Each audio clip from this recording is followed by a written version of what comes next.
Hi, my name is Kathy Sorabella, and I'm 45, I think. This is the story of my life in the last year.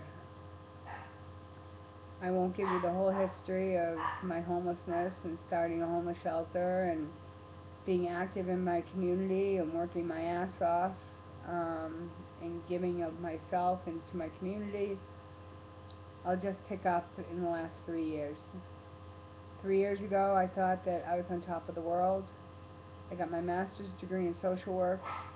I went to work full time, loved my job. We were having a hard time getting pregnant, so we did IVF. And I don't know, at the end of the first trimester, I lost the baby.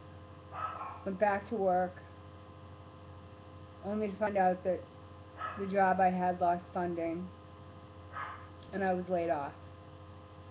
I then tried to go back to work. This is all 6 months after my mother died, and I did her hospice, and I was in graduate school and all that. But then I go back to work, and I tried to work part-time, fee-for-service, just to make ends meet. And the walls came crashing down, and I had a breakdown. And I stopped working to try to deal with the grief of my mother's death, of my baby's death, etc.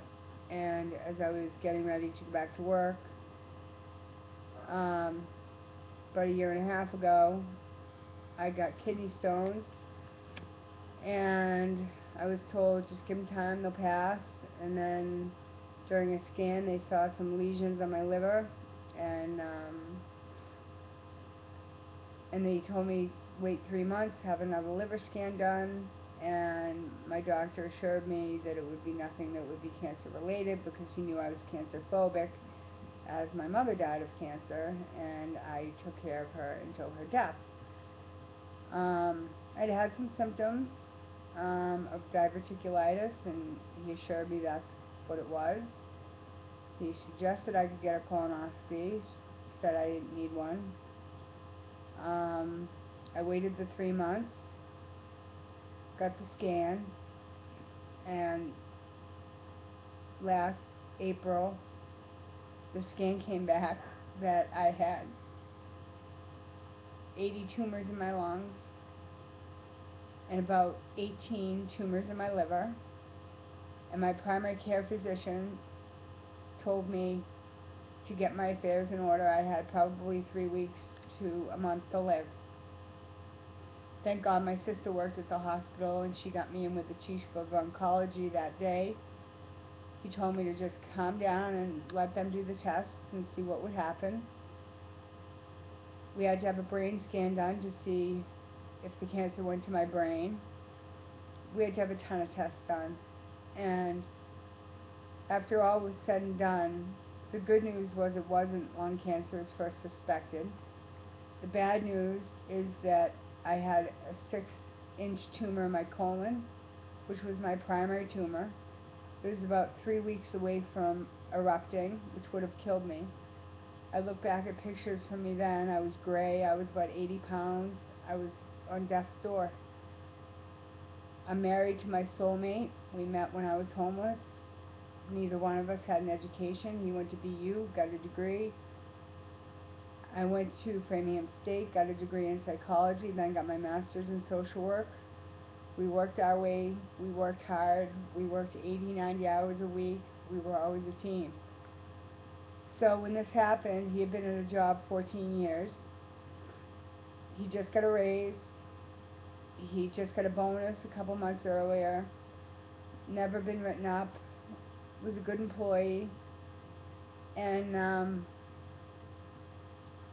he asked for some flex time so that he could be with me for the first operation, which was removing 11 inches of my intestines and then getting me started on aggressive chemotherapy to try to save my life. At that point, they were giving me 6 months to a year. I'm not somebody who quits easily. I'm a fighter. I always have been. But if I knew now that I was fighting for this, then I probably would have given up. I fought my ass off. I defied all odds. I went from 80 tumors to 1. To do that, I went through a year of intensive chemotherapy. I had half of my liver removed at Mass General. And then I just finished 3 months of chemo and radiation 5 days a week. My husband's employer wanted to shut us up, and so they offered him a year worth of pay right when we were in the midst of this, at the beginning of this. We were panicked. We had questionable counsel, and my husband signed something. I don't remember signing anything. If I did, it was in duress.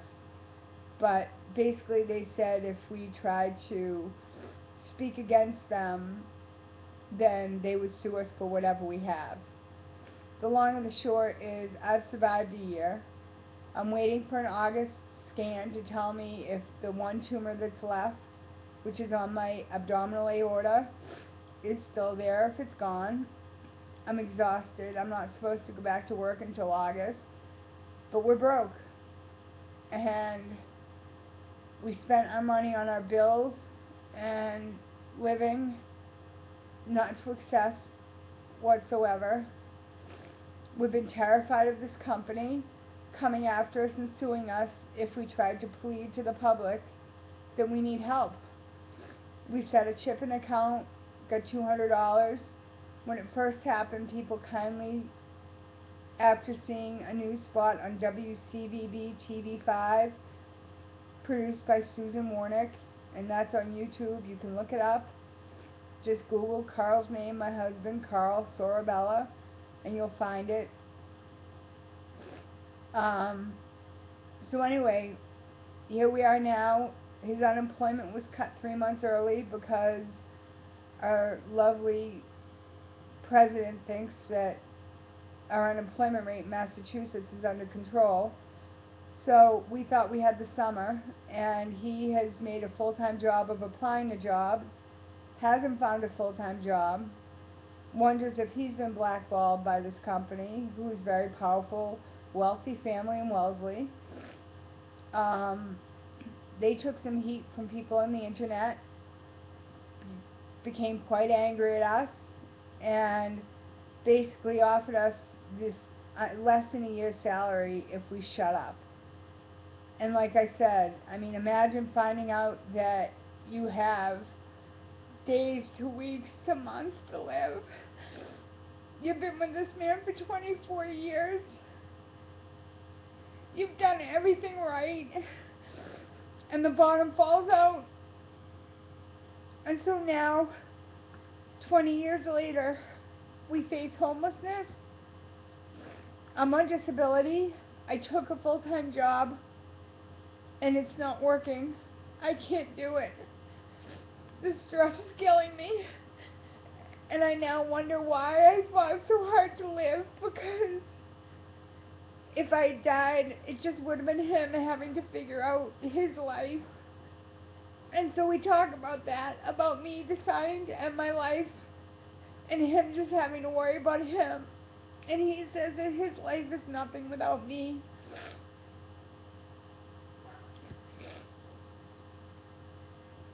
What really has kind of bothered me, and I'm not saying that she doesn't deserve anything, but here's this bus driver who got bullied and got $550,000.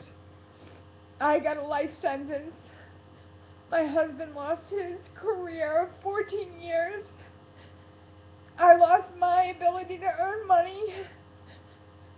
He can't find a job. He's been looking, and we get these weird, like, emails. People want him to come clean the house, and it's not like he thinks it's beneath him. He also wants to go to nursing school, because in the past several years, he's taken care of his dad while he was dying, my mom when she was dying, and every time I'm in a hospital, he's right next to me in that room, and he doesn't leave my side. And I'm terrified of dying, but I'm more afraid of living. poverty, so I don't know what to do. I have never begged. I've always been one to give. And I'm just gonna start posting here on YouTube in hopes that it catches somebody's attention and somebody might be able to help us. I'm willing to work. I get $10,000 a year on disability. I can earn another $10,000 a year. I'm an LICSW psychotherapist, so I can do fee-for-service work. My husband is a trained accountant who's worked in property real estate for 14 years. He has a BU education. I have a Simmons graduate degree. My school loans are $600 a month, which I haven't been able to pay, and they haven't deferred to this point. My car payment, I have 2 years left, is $600 a month. My rent has been lowered to $500 a month. We live simply. Our biggest expense probably is the therapy that I receive to try to learn how to live with this, live with this diagnosis, live with this prognosis, live with the guilt. Because had I gone to the doctor, had I not trusted my primary care, who we talked to a lawyer about suing, but he dotted his I's and crossed his T's and said that he suggested colonoscopies.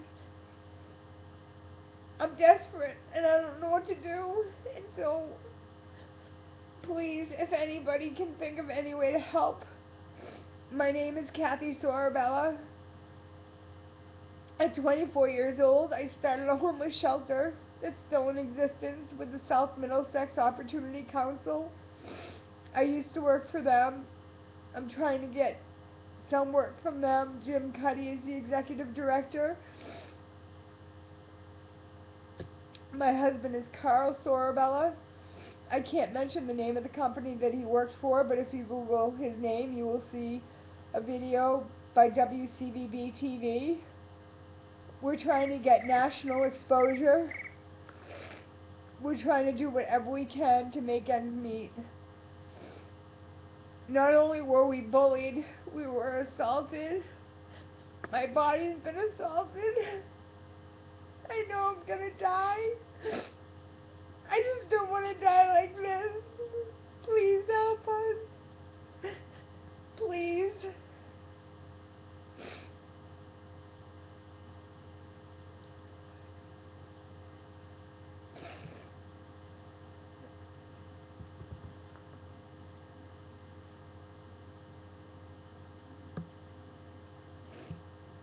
We decided we're not going to live in fear anymore of people suing us and threatening us because we have nothing to lose. I'm terminal. I'm 44. I have survived so much. I'm not perfect. I never claimed to be perfect. But I've only tried to help make this world a better place. And now I need help. Please help. My name is Kathy Sorabella. My address is 14 Lincoln Street, Natick, Massachusetts, 01760. My phone number is 508-655-4056.